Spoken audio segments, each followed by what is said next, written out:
Hello, I'm Julie Swenson, Managing Director of Forward Theater Company in Madison, Wisconsin. And I'm Mike Fisher, Milwaukee-based theater writer and dramaturg. And I'm Jen Uphoff-Gray, founder and artistic director of Forward Theater Company. And this is Theater Forward, a monthly conversation about theater from a local, regional, and national perspective. From Madison to Manhattan, we're excited to share insights into our own company while exploring issues surrounding theater in the Midwest and around the country. Welcome to episode 113 of Theater Forward. Well, that's a great number. All right. Agreed. And in this episode, we're actually going to circle back on a topic that really preoccupied our theater field a few years back, digital streaming. And in 2024, what's happening with online theater now? And how are we using what we learned during COVID? Or, and here's the question, are we using what we learned during COVID? So just a really quick recap for anyone who might be new on kind of where our perspective has been. We started creating digital theater very early on during that lockdown year. We streamed an entire season of theater to audiences who were exclusively watching from home in the 2020-2021 season. Since then, we've been on a sort of hybrid model where we've been back for live in-person theater, but we've been filming all of our shows professionally and offering that digital streaming option to our patrons who have taken advantage of that for a variety of reasons we can get into. But we have been filming fewer and fewer of our productions, not because we don't want to, but because the permissions to do that have been fewer and farther between. 2 seasons ago, we filmed everything. Last season, we were able to do 2 out of 4, and this current season, we can only do 1 of our 4 main stage shows. So we'll get into the whys and wherefores as we discuss, but I think this is an important topic, and learning from things we've been through is important in any field.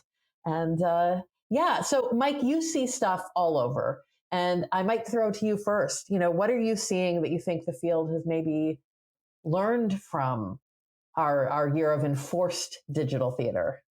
Well, I think the learning represents a classic case of combined and uneven development. And I think what you're seeing is much more learning in some places than others. You know, I have to say for myself, I went through a complete sort of, road to Damascus moment during the pandemic, partly because I was writing on streaming productions, hundreds of them for Forward during that entire year as a way to bind our community together, and really came around to seeing the value of this for so many reasons. And I was excited by and remain excited by what streaming offers.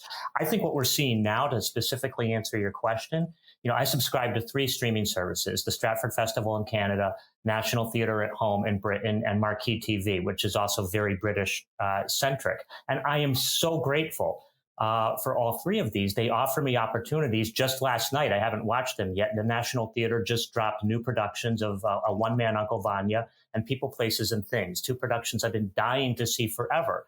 I don't have the money to jet set all over the place, including going to London to see these shows. It gives me access to something I might not otherwise have. And that's not to take away from live theater. I mean, I see well over 200 live shows a year, and I love, love, love being in that room. We could talk more about the pros and cons of what streaming provides, but I'm not seeing in the States the same sort of understanding of the potential benefits, and also sort of in terms of things politically we care about, opportunities in terms of that streaming offers. I mean, you have the League of Live Stream Theater, which anybody listening to this podcast should sign up for their newsletter, because it gives you immediate access to, if a new production is going to be streamed, you hear about it, which is producing high profile productions, including of Broadway shows like, Between Riverside and Crazy and JoJo's African Hair Braiding, that nobody would have otherwise gotten to see unless they traveled to New York to see them.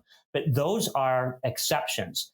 And I think you're just not seeing, for all kinds of reasons we can get into, theaters in this country running with the idea that this is actually a huge part of what it means to build a theater community in the 21st century.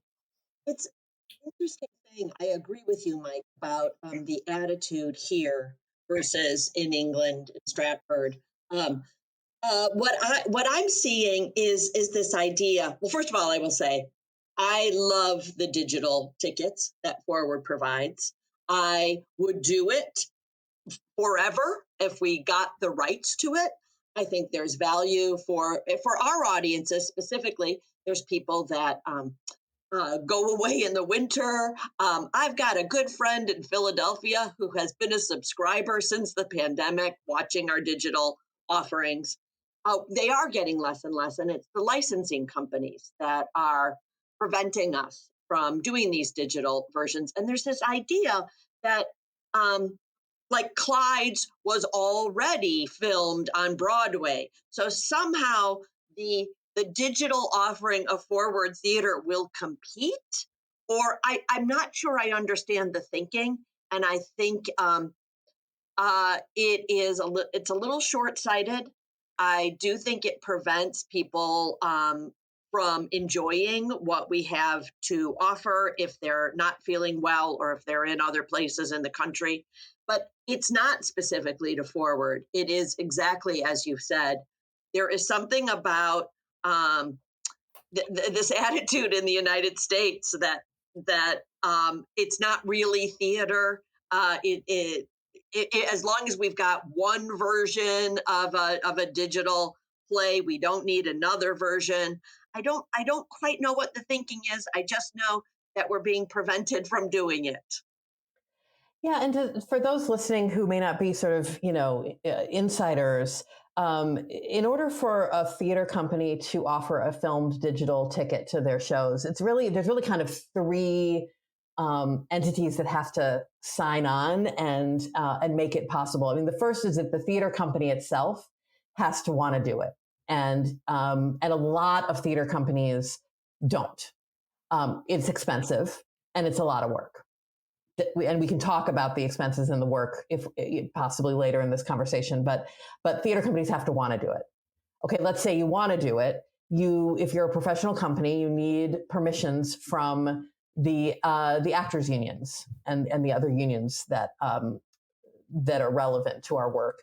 I will say early in the pandemic, it felt like a struggle to get permissions from Actors Equity. They've gotten much better about it.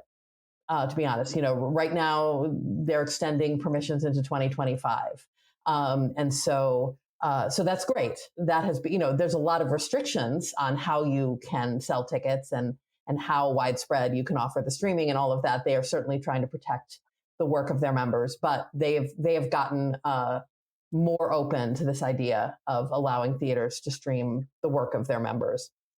And then the third aspect, and that's what you were referring to, Julie, with licensing, is the playwrights and their representation. And it's not, I think, usually the playwright themselves saying, no, you can't do it. It's their agents. It's the people who license the plays who are, trying quite rightly to make as much revenue for their clients as they can. Totally get that. But I agree with you, Julie. I think the way it's being considered can be very short-sighted. Financially as well as artistically. And I think that, I too came late to an embrace of digital theater, although I always loved it when I could see something, National Theatre of London, to your point, Mike, has been really good for many years. This didn't start during the pandemic, at filming some of their higher profile shows and making those available. And again, how many people are going to fly to London to get to see these shows? It's a fraction of the people who would like to. So I've enjoyed that, but the idea of filming our own work really was not something that ever was a priority for me until we had to do it, and then we had to do it, and we learned how to do it, and we got better at it as we went. And anyone who went back, if you could go back and look at all the things we streamed since 2020, you would see, I think, some real improvements from something that was that's not bad to wow, that's a pretty great experience, I think. What really makes me so committed to wanting to do it, as you said as well, Julie, into the future, is this has become an incredible accessibility tool. For, as you said, folks who are going to be out of town, for folks who don't live near a regional theater they're interested in. I mean, it's not just our friends or the families of the actors in the shows. We have former subscribers who used to live in Madison and they have now moved across the country, but they still think back on the work they saw here and want to see what we're doing and have bought digital tickets. But also for folks who, for a variety of reasons, can't come to the theater, whether because they are caregivers or perhaps immune compromised and still, really not comfortable being in public due to worries about COVID or other diseases, folks with other kinds of accessibility challenges. We have heard from a lot of people that they have been able to partake of professional theater over these last few years and were not able to before.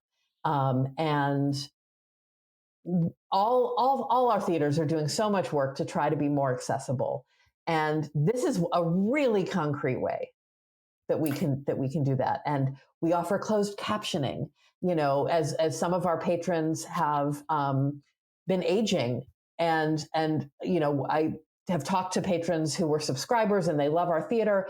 And as they have aged, their hearing has deteriorated to a point where even with the assisted devices that we offer, they are not able to really fully enjoy our productions. And for them, watching our shows at home, because we pay to have them professionally closed captioned, has allowed them to continue to enjoy the work. And all of these things are great. More theater for more people is wonderful.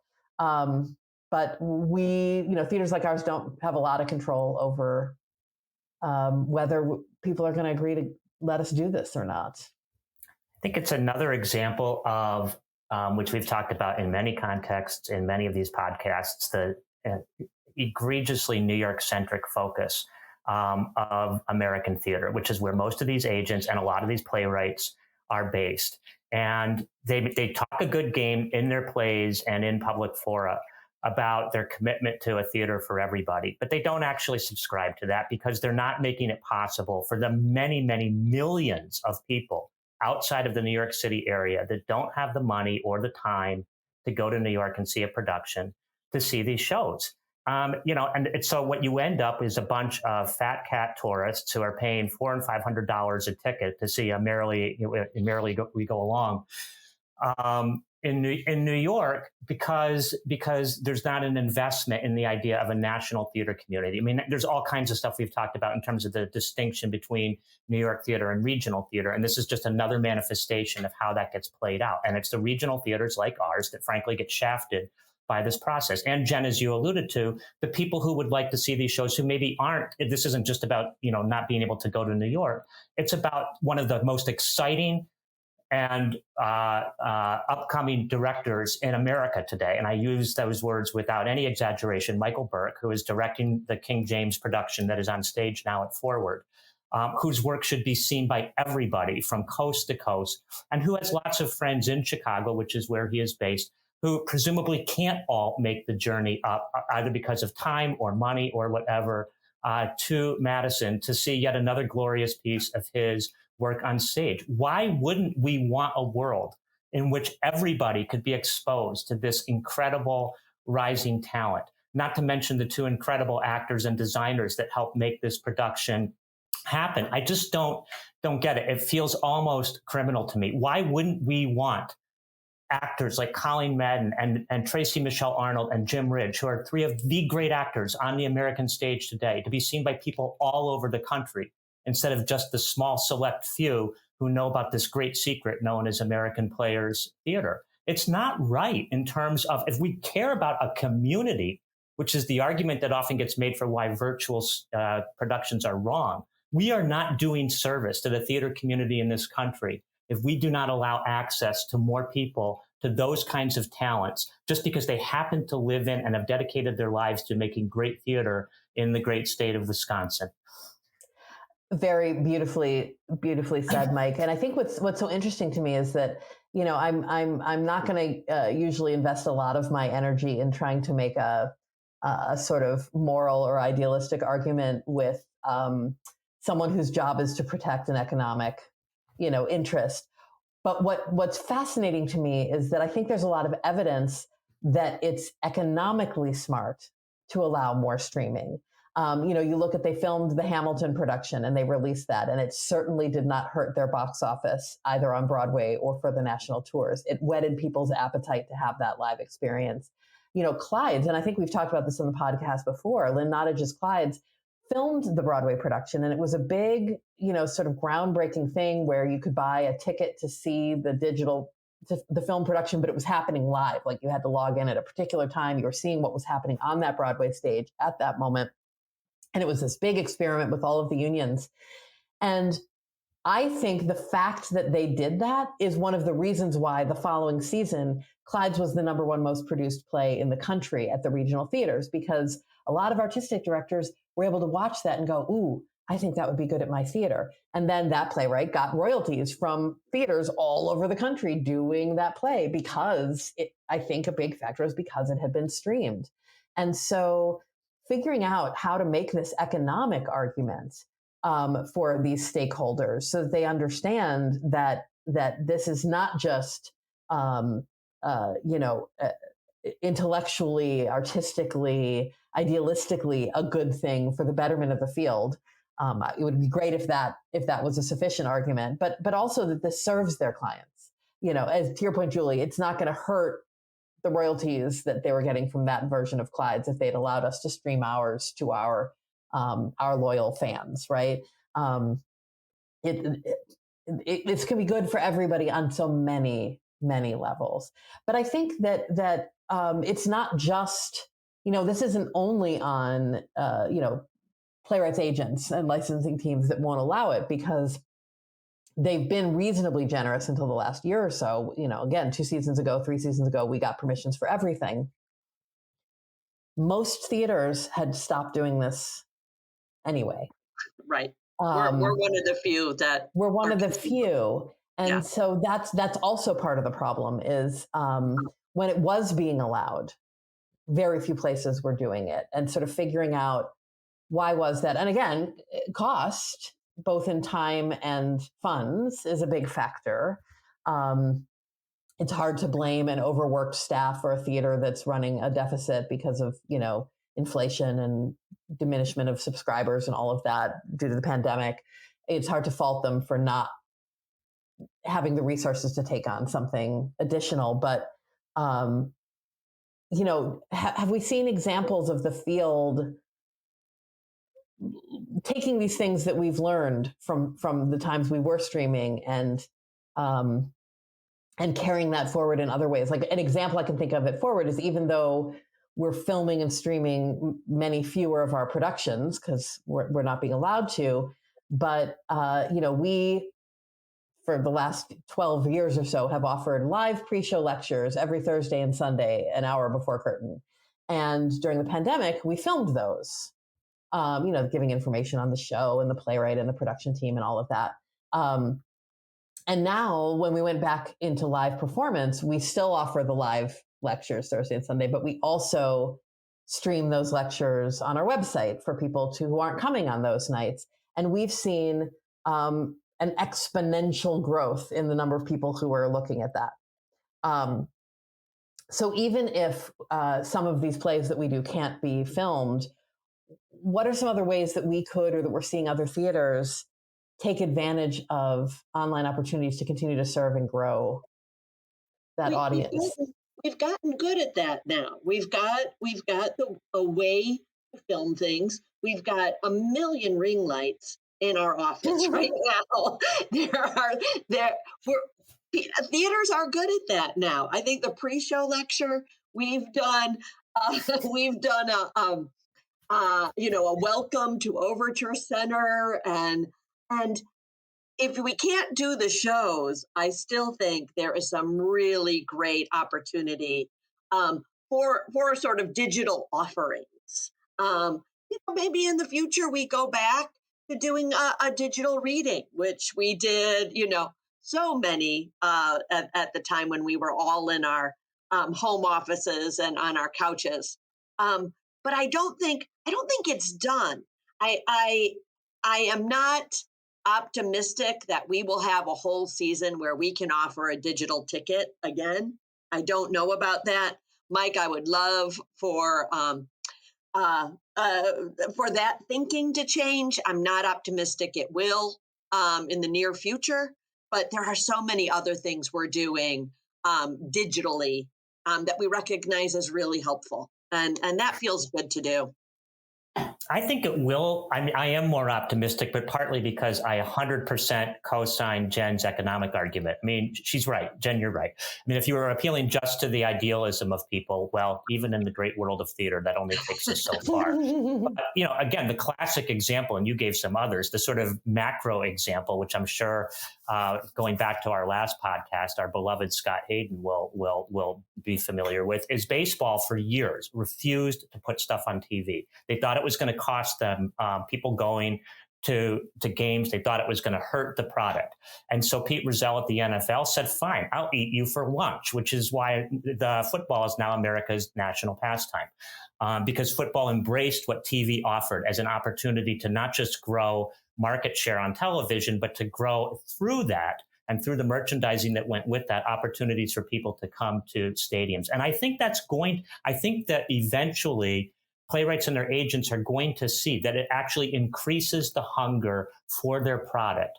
If a director in wherever can watch a streamed version and then get ideas from that. I mean, another example of how that worked for us. I mean, Jen, you and I watched during the pandemic a streamed version of The Flying Lovers of Vitebsk, because, which was, again, an appointment only thing. So you had a sense of community watching a production live.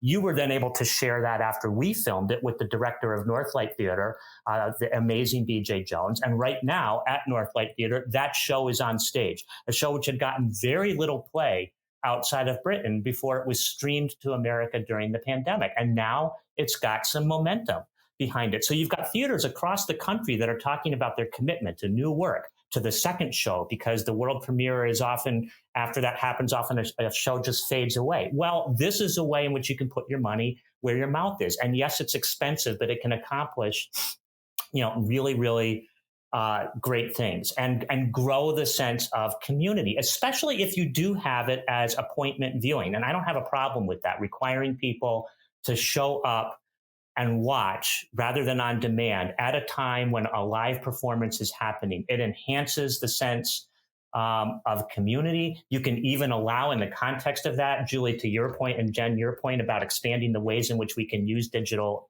products, you can have people being allowed, which I hate when they do in a theater, but allowing them online to sort of text or communicate with each other, or through the chat function about what they're watching. Stratford has done that with enormously successful results. Built whole watch parties around the release of new videos. So it's not a live, in terms of watching the performance, you're not watching a live performance, but you are bringing together a community from around the world, which is sharing together this experience of watching theater. And are we going to get so sort of, particular about this that we're going to say, if you're in a 2,000 seat house, where you have people next to you, that's somehow, quote unquote, better than sharing this with people virtually in a world where so much of our communication is virtual? I mean, I'm always going to prefer being there in person, but I like having this other option. And I have formed friendships would be too much, acquaintances with people through these kinds of encounters, which are meaningful to me.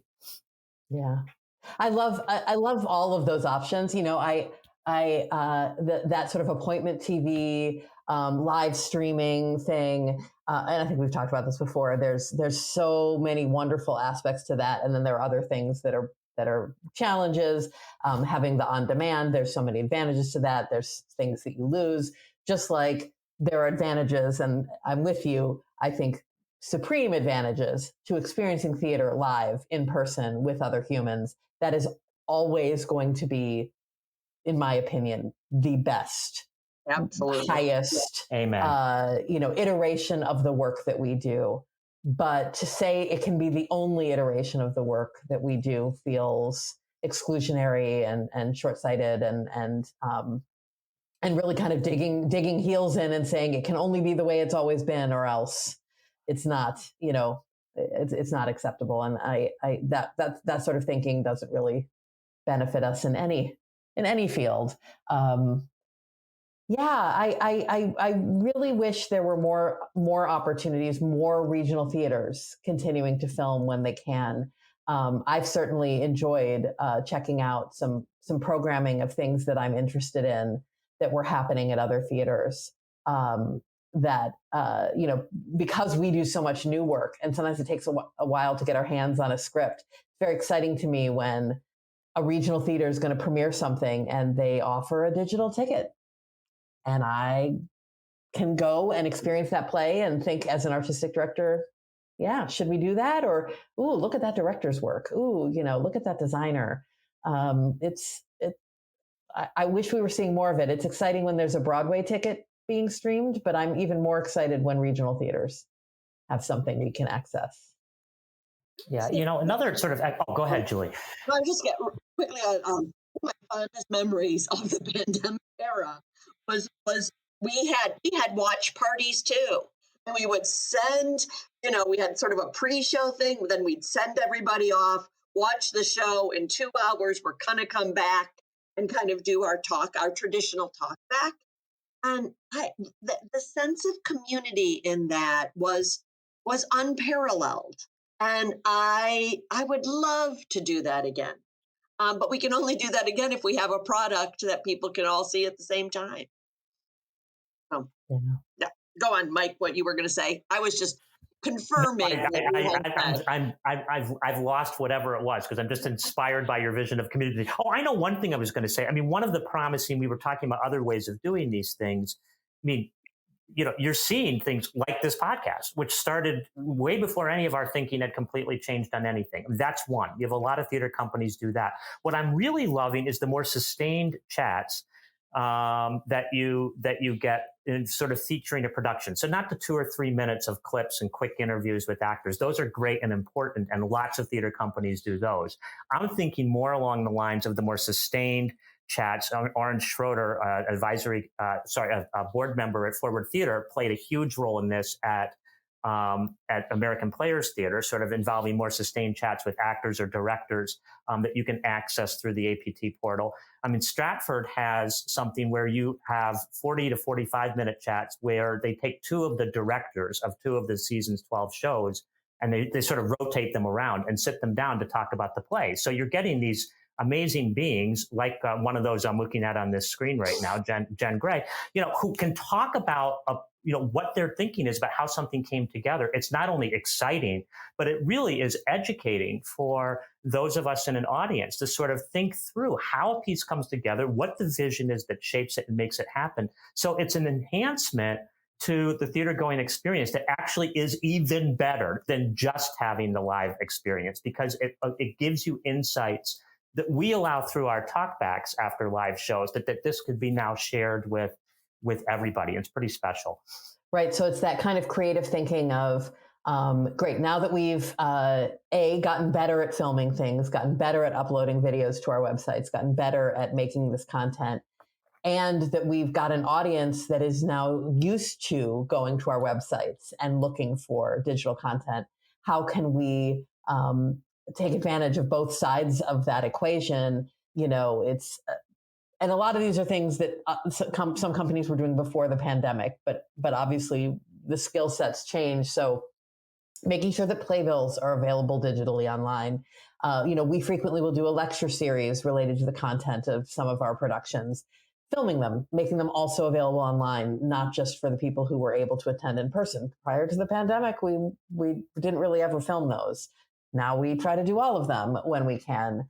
And all of those different mechanisms for providing additional education, additional content, additional community building for the folks who want it and who are used to finding that now online. We're going to continue to have to be creative about it, but luckily that's what we do. That's our job description, is Indeed. To be creative. This is mostly just us chatting about the ways in which we wish the world was following our thinking on something. Right, not creative. So much offering. Yeah, we're not really forward. More right. forward. Well done, Mike. Not sure there's a giant action item takeaway from this, but hope everyone listening enjoyed this conversation to hear at least some of the things we're talking about in the office and thinking about. But we will say that is all for this episode of Theater Forward, a conversation about theater in Wisconsin, the Midwest, and America. Thank you for joining us. I'm Jen Uphoff Gray. And I'm Julie Swenson. I'm Mike Fisher, sitting here at one of 4 different venues in 3 different cities that are allowing us to come together virtually and have this conversation, which we are going to then share with you all over the world. We do that because we have Scott Hayden, who produces this podcast and makes it as special and amazing as it is. You can follow Scott's and our work and share your thoughts on Facebook. That's at Theater Forward. As always, theater spelled with an ER. And if you enjoy this podcast, don't forget to subscribe to us wherever you get your podcasts. And please leave a comment. We would love to hear from you. We're very grateful to have you listening, and we will be back soon for another Theater Forward conversation.